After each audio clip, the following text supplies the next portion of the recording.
All right. Oh, we already have people coming in. Very good, very good.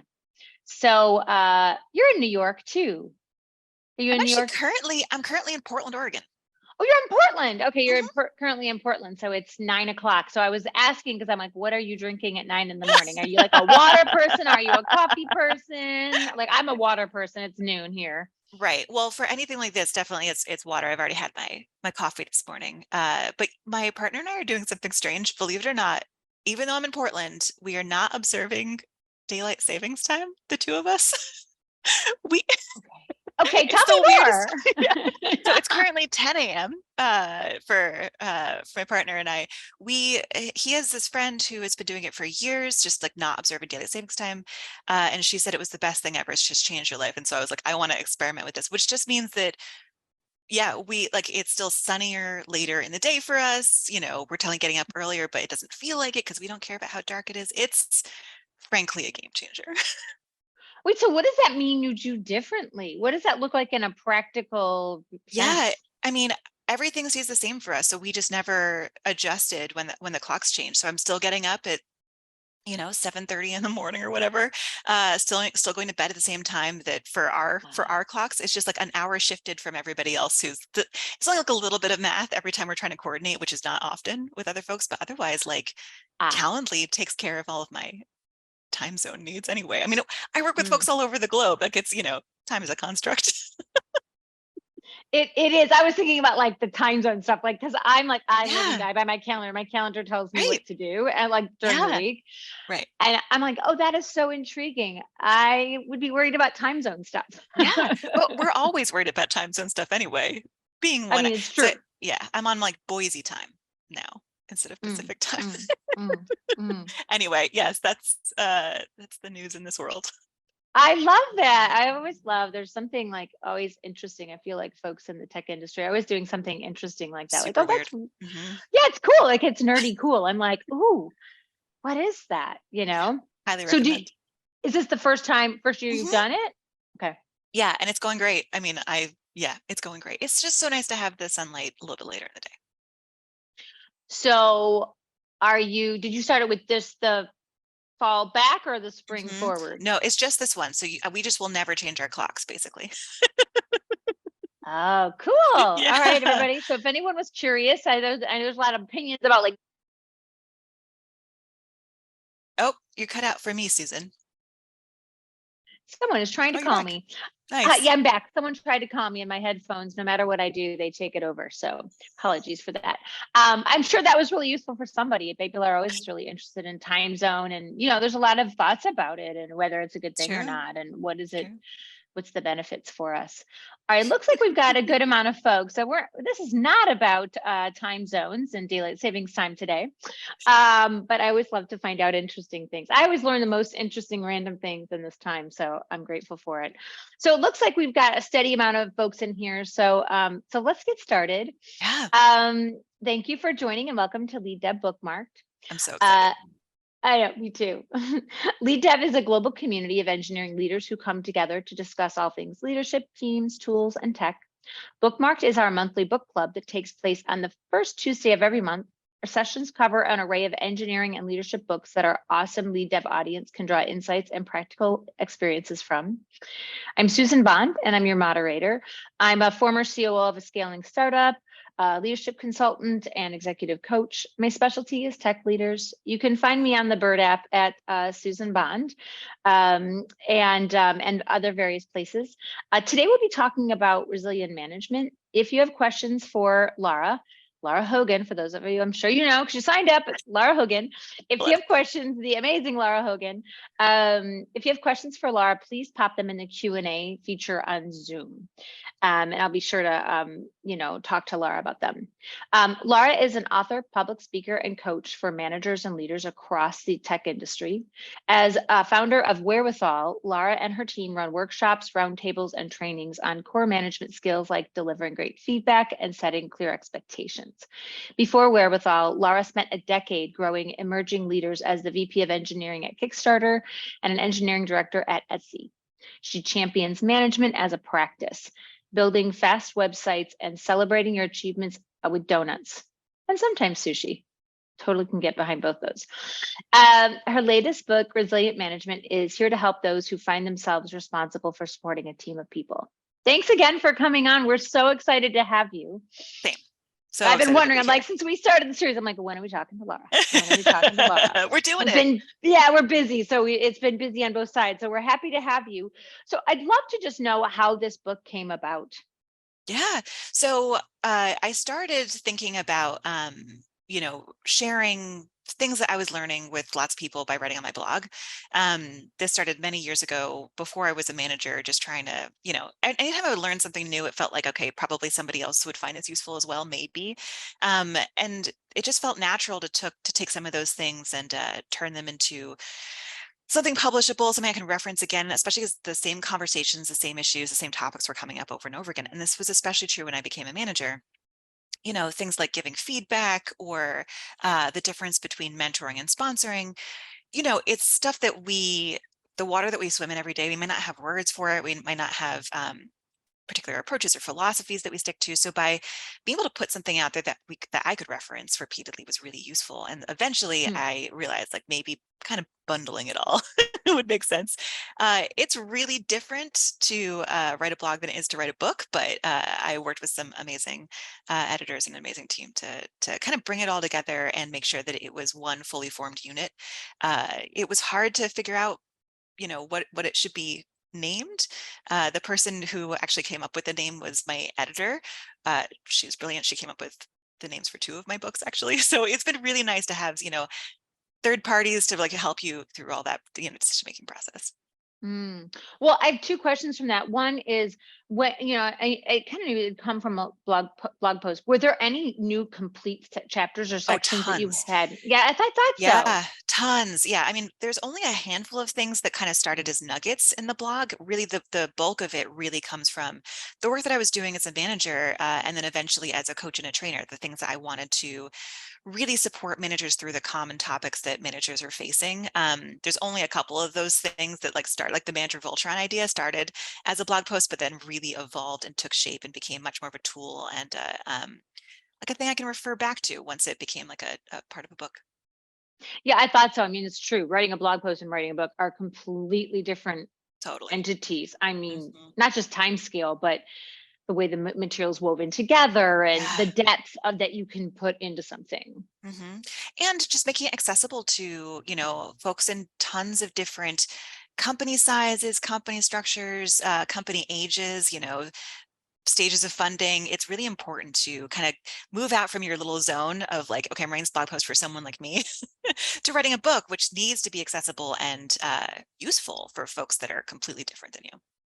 Yeah, that makes sense. I want to go back to when you're talking about the naming of the book and Mhm. what you said about your editor. So, you know, what made you choose the word resilient? Like, how did that come up? We spent so much time trying to figure out what this thing should be called because it's like it does cover a lot of ground, even though it's a very thin book. And this was before the pandemic. This was before a lot of things happened that have really shaped our culture. This is before we got sick of the word resilient. So I think for my editor, she was just like, what does this all boil down to? Like what's the kind of human that we're trying to reach, or what does a person reading this want to become?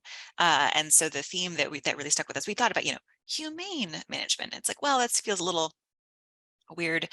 We talked about it being called Mm. the Boss Book, which also felt really funny as a temporary title, but not something that was going to go to production, And when she said, I think it's really about resilient management, it felt like it summed up what we were trying to achieve with it.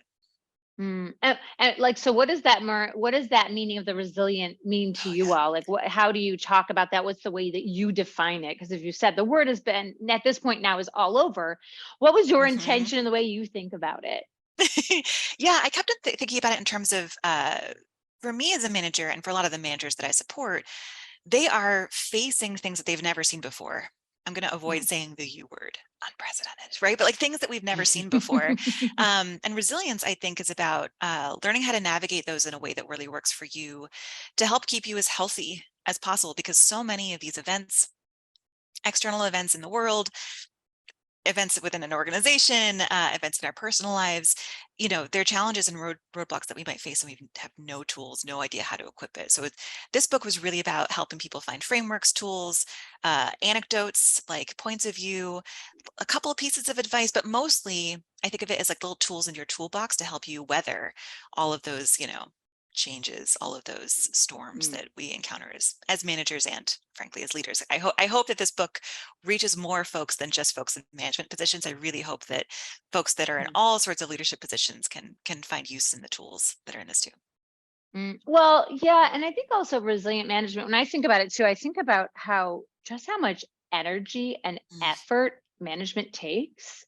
And if you are not resilient and you don't have tools or tips or things that can help you, burnout city, you know what I mean? Yeah. Like you're going to edge Yeah. right towards those rocks. And so many folks who are in management positions just don't have those resources available to them. And by resources, like you said, time, networks of support, folks that you can lean on and learn from, folks who can support you, and just frankly, perspective. I remember the first time, I was really mad about somebody else getting promoted. It was a person who I used to report to. He was my manager, and then he became a VP of engineering. He's promoted to a VP of engineering role. And I was reading the like job description that he was promoted into. And I was like, he doesn't know how to do this. He doesn't know how to build and support diverse teams. He doesn't know how to unite people on a technical vision. He doesn't know all of these things. It was a lot about like management ethics and, you know, growing people managers. I was looking at his job description. I was like, I've worked for this man. He's really good at a bunch of other things, but this description I didn't think fit. And I was like, I can do those things. I was a very young manager. I do all those things. I think about all those things. And a friend of mine sat me down and she said, sure, like you might have the ability to do all those things, but you wouldn't survive that role. You just haven't had the levels of experience needed to weather a role like a VP of engineering role. When I coach managers all the time, I talk about this, like senior leadership, senior management is often about frankly surviving and understanding you are about to be met with a lot of frankly terrible decisions, you know, figuring out what fires you need to let burn. And surviving this role is really about understanding what tools you need to navigate this in a way that's going to be true to you. Again, resilient through it, but just frankly make it through the other side without, like you said, heading straight for burnout. Well, yeah, and just, you know, it's interesting. I just gave a keynote at RubyConf last week, and I talk about sort of this idea of like leadership, which is we think it's from afar, we think it's simple. I raised my hand. I thought it was simple too, like it's right and wrong. Totally, yeah. And then when we get a little bit further into it, we think it's complicated, and we think, well, there's like this maze, and there's like all these steps, but there's answers and there's control. And when we get further into management and even into leadership, we realize it's complex, uncertainty, ambiguity, you know, interrelated parts and all of that. So, you know, that's the way I sort of think about it. And I love this idea of like resilience, and like really it is about surviving it, because it is, there are not always obvious answers. There's never, that's the work. I think that's for me what really defines the difference between like a line manager job and a senior manager, director, VP of engineering job. The difference really comes with like the work is navigating the ambiguity, navigating how there's no right answers. The further up you go, there's no right answers. There's no, not just obvious, but like they all have trade-offs, and it's about weighing those trade-offs. It's, I mean, yeah, it's hard. And I think when I think about the managers that I support, I see my job both as like helping them see that that's the work and helping them build up the tools and, you know, again, the networks of support in order to survive and weather those. Yeah, I got us a little off track there, but I think it like really fits with the idea of like resilience and like what a, you know, the real full depth of what it means just to like survive it sometimes. And that is really the reality. And I think that's one of the best things we can do for people is like, it's probably going to be harder than you think. You need help. You need support. Right. And here's all the different kinds of support that might work for you, that might help you. And here's how to start finding other people to help you, to support you, because frankly, you can't go it alone, and just one or two people don't have the perspective, the skills, the experience, whatever it may be, to support you through the variety of things you might encounter. You need a network of support. Oh, yes. And your book does a really great job at that, bringing that back to this. It really does it does a great job at that. So I want to take a different turn. In the book, you describe, you talk about the 4 psychological stages of that teams go through, because I want to talk about that a little bit. Can you, for those folks who haven't read or don't know that model, can you just kind of like describe that model a little bit? Yeah, it's so business lingo-y. I share it mostly because it makes me laugh every time I say it. Yep. Forming, right? So forming is like we have this group of people that are mostly strangers. We're getting them together. Maybe it's a brand new team. Maybe we've gone through a reorg. Maybe people are being hired, but we're forming together. Then there's storming, because of course it's business lingo. It kind of has to like faux rhyme. Storming is like there's some friction, there's some static, there's like some things we need to iron out, because as we formed, we each had our own different expectations of the work we might do, how we might interact, how we might communicate. And so there's going to be a little bit of friction. It's actually necessary. It's really required in order to make it through to the next stage, which is just kind of like norming, finding your norms, finding, okay, how do we want to work? How do we define it? Through that conflict, we can just make some decisions about how we want to be as a team. Again, how we communicate, the work we want to do, how we support each other. And then eventually we get to performing, which is, we've like found our groove. We are in flow, right? We are just like really vibing together. Then something changes. Maybe a new manager gets hired. Maybe again, there's a reorg, company vision changes, people change on the team, whatever it may be. It's actually a cycle. We're going to go back to norming again, and that's okay. That's healthy. It's not like we can just stay in performing forever. That gets boring also. So things are going to happen. Things are going to spice it up. We're going to go through the cycle repeatedly. Yeah. I mean, I think it's so great to know that, because I think sometimes we think of teams and orgs as static, but they're living, breathing entities, as you said, and the changes can be imperceptible. And I even think just that model, I can't think of who created that model. But that model, even just talking about that, helps managers understand like things are going to change and you're going to have to adapt. And the same thing is true for things like expectations of the team, how we communicate, how we do project management, how we give feedback. I think a lot of folks try to create this like one perfect way. Here's the one tool, or here's the one method, or here's the one framework of how we're going to work. And I think it's really important that managers understand, no, this stuff really needs to continue to evolve, because our circumstances, our context will keep on changing. We should make sure we're checking in. That's why retros are so healthy. We should keep on checking in, make sure that the ways of working are still working for us, and update them if and when they're not working. Yeah, it's a great point. Well, and I'm thinking about, I don't know, I was thinking sort of about the storming, but I was curious of what you think is often overlooked about teams that are like maybe storming, or maybe what you want to pick one of the other ones that you think, oh, it just gets overlooked, but we got pay attention to this. So often in forming, so team's brand new, everything feels like a little uncertain, but like in a fun way, and like a spicy, like, ooh, I get new work. I have to figure out what this is going to be like. What is manager going to be like? There's obviously some like bummer kinds of uncertainty in there, but frankly, overall, but one of the things I think people overlook from norming is that there's no chaos, there's no friction. People think we're good to go when we're in the norming stage. They haven't realized we just haven't hit storming yet. Norming can take a really long time. Again, we're just kind of getting settled in. We haven't felt like safe yet, sharing how we really think, or people haven't been tired, having bad days enough to like give poor feedback on PRs or be a little off, in their team dynamics. We haven't like sensed that stuff yet. So I think if you're feeling like things are great, we're in flow state, we're like feeling we're making progress, but you haven't ever gone through the storming stage, I caution you, you're probably going to hit that, or it's happening and just no one's acknowledging it, which is also a real thing that I have seen teams go through. What might people overlook, and like what are some signs they might be in the storming? You know what I mean? That they're like, oh wait, maybe I'm here and this is not terrible, but I'm here. What are some signs they might look for? I like to think about, so there are these 5 common displays of resistance that humans display whenever they are amygdala hijacked. By that I mean like they're in fight or flight mode. And these are actually pretty similar to what I would look for to see if we're in like sneaky storming mode. I like that sneaky storming. Yeah, right. So like of the 5, the first one's fighting, and like that one's obvious. People will like, come up with lots of logic against the things that they don't like or that don't make sense to them. That's an obvious storming mode, but there's an unobvious version of fighting, which is like resorting to being dragged along for the ride. Or if someone's like, all right, fine. That's also a form of fighting, right? Doubting is another form of resistance that humans often display when they are feeling that fight or flight kick in. So they'll play devil's advocate. They will just like make up reasons why, this thing doesn't make sense to them, but not really engage with the thing at hand. Again, not super obvious, but that's a form of storming.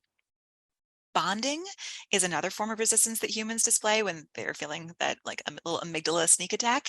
Bonding is going to other people to verbally process what they're feeling, often looking to people who might like really agree with the things that they're feeling, or, kind of want to like get a little tizzy about it. This is the one that I do the most when I'm amygdala hijacked. So I can often spot it in myself, but it's hard to see in others. We might not see them back channeling. We might not see them going and finding people to complain with. Avoidance, right? Just like looking checked out, maybe checking their email rather than a person talking in a meeting, just like not really showing up or caring or being invested. That's a form of storming and also a display of resistance. And the fifth one is looking for an escape route. You may not know that people are looking to leave the team. You may not know folks are like talking about changing managers or changing organizations, but that's another non-obvious thing to look for that, again, could be an indication that the team is actually in storming mode.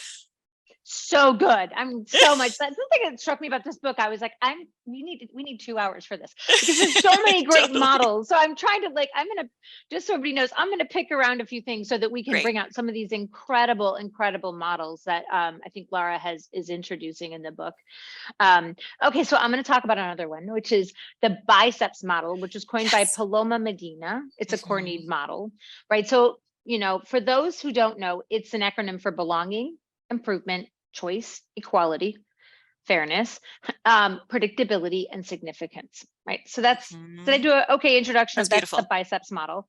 So I don't know, again, I'm wondering, is there one that people tend to overlook or miss sometimes more frequently? Some things stand out more than others.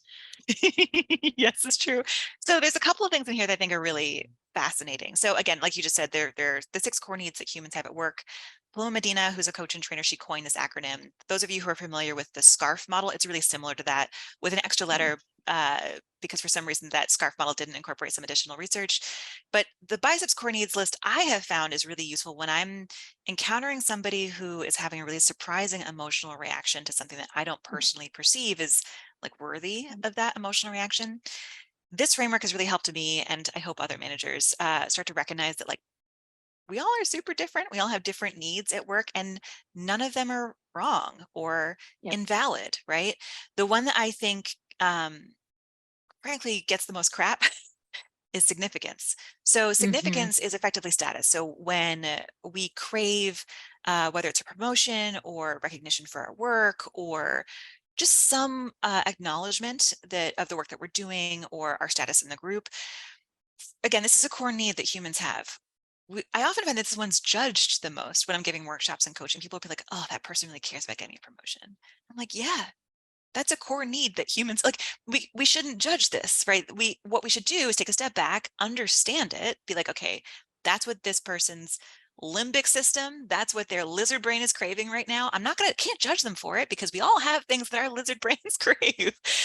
Instead, how can I better understand this and see if we can creatively get this person's need met, or in the case of significance, give them feedback about maybe why they're not getting the significance that they're craving, or why people aren't seeing it the same way that they are. Yeah, and I think you bring out a good point in there too, that we all are maybe wired differently, and that I love that Anais Nin quote, we don't see the world the way it is, we see it the way we are.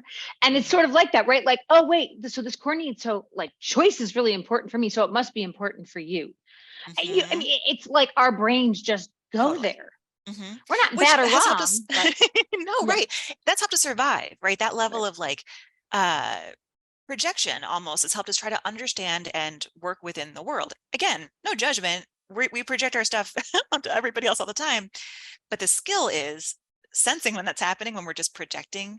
And then another skill is sensing the other's actual true core needs. And we can do that through questions, open questions. We can do that with looking for patterns in what this person's reacting to or the words that they're using. There's lots of ways to kind of suss it out. One of my favorite ways, though, is to actually share with people the list of biceps core needs and be like, all right, here's a list. Which one of these is coming up for you right now? And they'll read the list and be like, oh, it's improvement in progress. And often inside I'll be like, whoa, I thought it was predictability. I was wrong. We often are we're bad guessers. That's why it's so important to really deeply understand, triple check our assumptions about what someone might be reacting to and why, and get to know them better, because that's going to help us better support them and, work with them going forward. Yeah, and since you've been using it, have you found that what people want in that bicep model is pretty consistent, or that it might change over time as the org changes, as people change, all of that? Totally. I've actually found that's true for myself. Mm, Usually actually significance was usually my number one, like for a long time. And then the mm, pandemic hit and everything was upended for everybody. It was really scary for lots of reasons.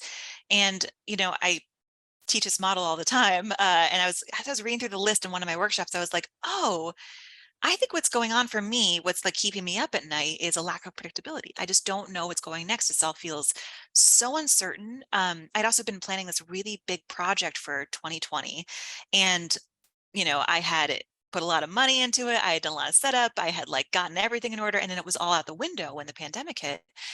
And that loss of predictability, it really shook me. And it's taken me a long time to kind of start to feel that sense of predictability come back again. I really had to get creative about getting that core need met. It was no longer about, I tried like making new routines for myself. I tried, planning out my year differently. I tried to do all these things to give myself that sense of predictability again. But the weird thing that actually helped me get it back was saying no to a lot more mm. things because the act of saying no gave me the predictability, but what I wouldn't be doing, which I think ended up being a lot of what I was concerned about and worried about. So I would say for anybody out there who's struggling with something's off, something's not quite right, you're feeling a little bit unsettled, check the biceps core needs list, figure out which one it could be, and just try some experiments, see how else you might be able to get that core need met.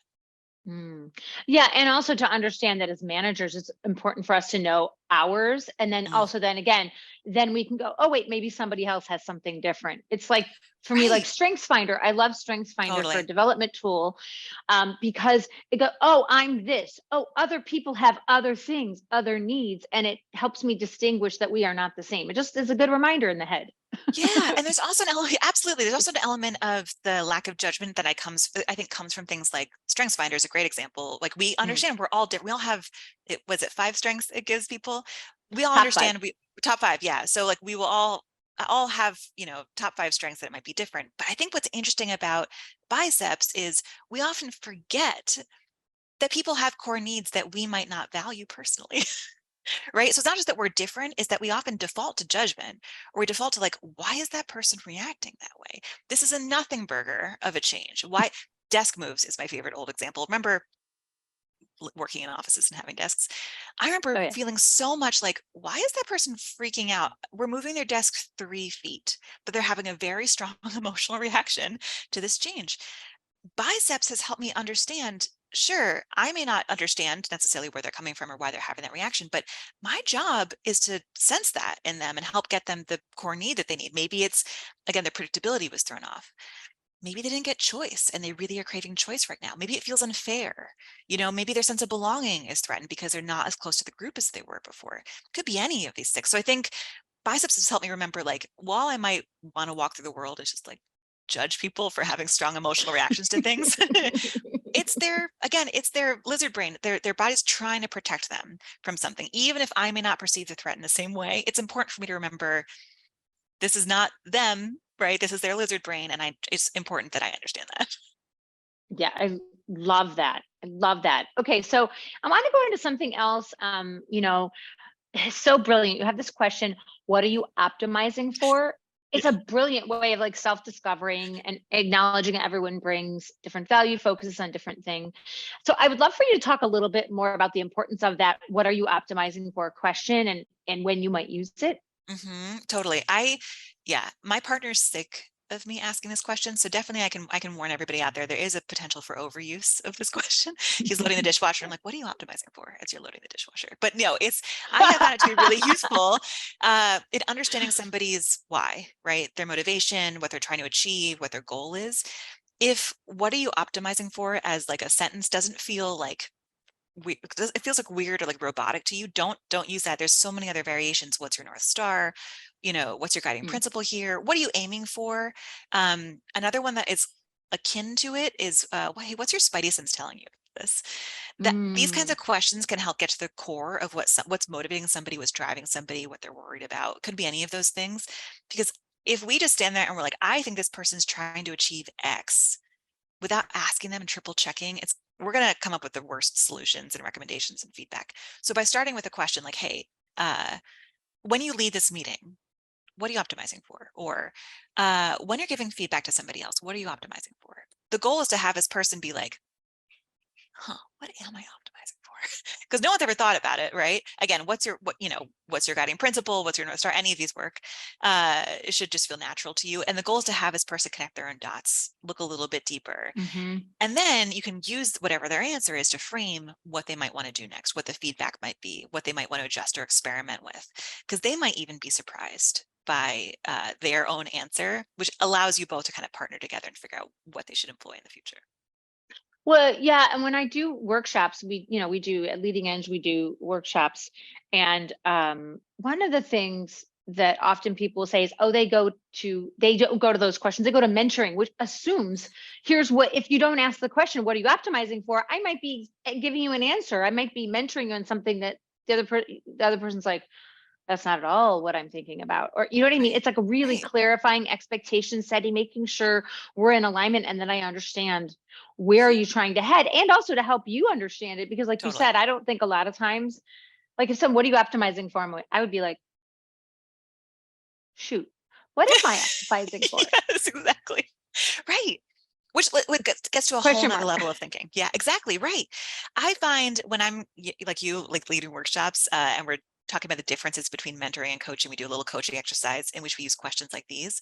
Like you said, the person who's being asked the questions realizes something new and often comes up with their own solution without the person in the coach seat having to do any work outside of asking some open-ended questions, which does so many magical things. One, it's motivating for the person who's being coached because they're coming up with their own answer. Two, you get to a better solution, frankly, than like anybody who's in the coaching or mentoring seat coming up with it their own. And three, you get to like vamp. You get to like work together and find a third, Yep. new, even better solution. What does this person need to be successful with this? What does success look like? What other resources would be useful, or people, or whatever? Like Right. you can spend a long time on the solution after you figured out that first answer. Yeah, I totally agree. I also think that when you focus on questions like that, what happens is you build trust and the relationship, because it's like, oh, I Totally. don't think I'm the expert. Like you know what I mean? I mean, Totally. like And we're a lot, partners. right. We're like collaborating, right? In a way that the mentor mentee seat is like very hierarchical. And I find a lot of people defaulting to this or feeling like they should have the answers. They should be in the mentor seat, which of course is going to really stoke the flames of imposter syndrome and other things if they're not feeling like, I don't have the answers. I don't know how to help this person. Uh, Coaching is way more powerful than mentoring anyway. And your whole job when you're in coach mode is not to have the answers, is to help this other person discover their own answers. Because I mean, I don't know about you. I'm sure that you might agree with this, Susan, but like, I believe that humans already have the answers inside themselves. It's just my job to help them kind of connect those dots for themselves and figure out what's true for them. Yes. 100%. I And thought you might agree. we both went to the same coaching school, which, yeah, and we have a similar kind of philosophy, which describes why we went there. But it's I mean, coaching has that philosophy in general. And I think it's really important. And speaking on that, right? You described 4 hats managers wear, right? Mentoring, coaching, sponsoring, delivering feedback. As we talked about, people go to mentoring really quite easily in my experience, and they talk about it. It's easy for me, you know? Totally. Um, and I also noticed, besides coaching, it seems like they maybe go to sponsoring a little bit less, or it's maybe a little less obvious in the moment. So I'm just curious, what are some ways managers can improve sponsorship, or ways they can think about that as a really Mhm. powerful hat to wear, put that Totally. hat on and more frequently and more comfortably? Yeah, I know I've told this story before, so apologies to anybody who's hanging out and has heard me say this, but in my mentoring, coaching, and sponsoring workshop, I always open up the workshop by having everybody do a little round robin intro of what's their name, what they work on, and what's one thing that a manager has done that has skyrocketed their growth. And everybody goes around, no one ever describes a mentor. Like once or twice, I'll get somebody being like, this person, told me to do this thing and it skyrocketed my growth. But it's very rare. Some people describe a coach, somebody, who asks them open questions, help them connect their own dots. 95% of people describe a sponsor, somebody who went basically put their name on the line on behalf of this person, who gave them a big stretchy leadership opportunity and really supported them through it. Often the people who I'm working with are like, I don't know why they gave me that opportunity. I don't know why they invested in me. Like, I didn't know what I was doing, but that opportunity really skyrocketed my growth. And we do this little intro, and then I talk about mentoring and coaching, and then I talk about sponsoring, and we get to sponsorship section, and I'm like, hey, everybody, not one of you mentioned mentorship. That one person mentioned coaching. Every single other person here described a sponsor, and that's powerful. We often default to, like you said, mentorship. We'll often use our coaching skills. We'll forget about how powerful sponsorship is, because we often feel it as a sponsee, but it's so easy to forget when you're in a position of power how beneficial it is to this other person to really put their name in the ring for things. We don't get that feedback loop the same way the person getting sponsored does. So it's easy to forget that this is a really important tool in our toolbox. We should be looking out for all the different opportunities that somebody might want to explore as they're growing in their careers. And everybody is interested in growing in different ways. Some folks might want to write more. Some folks might want to try out being a manager. Some folks might want to try public speaking. It could be anything. But making sure you're aligning how people want to grow with the kind of opportunities that you see you could put their name in the ring for. It's really crucial. Yeah, and I don't know. I think of what I don't know. I have my own sort of thoughts about like maybe on sponsoring. I think it's like challenging assignments sometimes is a way to sponsor people. And I always often think about when I talk to managers and leaders, they'll take like, I'm taking on the hard stuff because I don't want to burden them. I'm going to take it on because I'm going to burden them. And I'm like, you're robbing them of a sponsorship Yeah. opportunity, a challenge. That's a small, to Absolutely. me, I don't know if you agree, but that's a small way, a challenge. Giving people challenging assignments is a way to sponsor someone in a way. You're saying, I have faith in you. Right. I believe in you. I'm here to support you. I'm not going to like do it for you. Right. But yeah, I believe in you. Here's a tiny little thing that I'm not going to hoard for myself. I love you. I don't want to rob them of the opportunity. There's this great piece by Molly Graham called Giving Away Your, or I guess it's the first round interviewing Molly Graham, Giving Away Your Legos. Apologies to everybody who is not American. It's Lego. I understand it's Lego, but the title of the article is Giving Away Your Legos.